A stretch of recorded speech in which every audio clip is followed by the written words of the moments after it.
खोर्धा जिला टांगी ब्लॉक भूषंडपुर पंचायत रे फेल मारी स्वच्छ भारत अभियान विपर्यस्त हो पड़ी परिमल व्यवस्था गोष्ठी शौचालय थिले मध्य अस्वास्थ्यकर परिवेश रे लोक माने प्रतिदिन बाहर शौच होउछंती।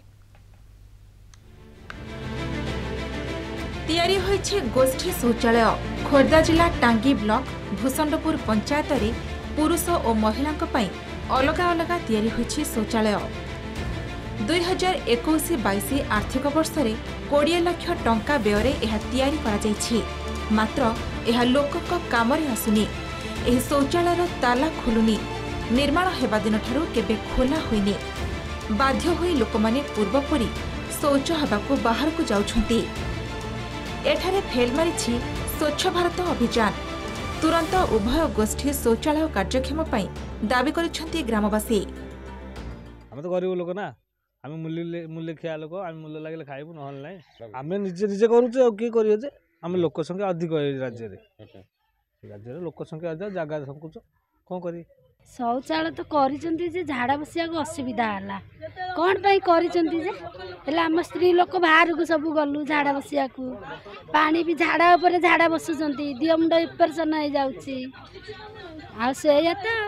जे कंट्रोल आनी तैयारी से कथा सी जानीदे आम कहीपर आमर दी गाँ लोक गोटे गाँ बंधे झाड़ा बसुँ भी आम ये भूषणपुर लोक बालपेट लोक आसती गाड़ी बंद कहते कहीं आसुच आम लोक तो बहुत आम ये आसिक झाड़ा बसुँच। ग्रामवासी अभियोग संपर्क में टांगी वीडियो कहते काम सरी केवल विद्युत संजोग न कार्यक्षम हो पारिनी खूब शीघ्र कार्यक्षम करा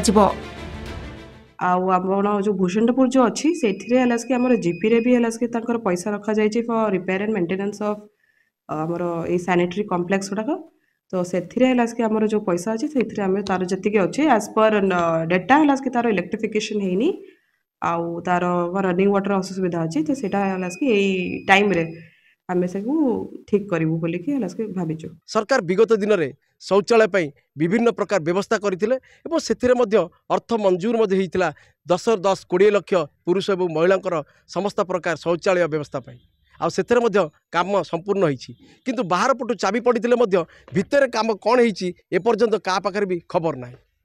ए संपर्क में आम मध्य ग्रामांचल लोक मान सहित भेटिथिले सीधा सड़क से मुहरु गोटे कथा जे शौचालय होइछि चाबी खोलुनी अनेक समस्या नहीं गति करुवा ग्रामांचल लोक मान कौन कर सरकार आगामी दिन में व्यवस्था।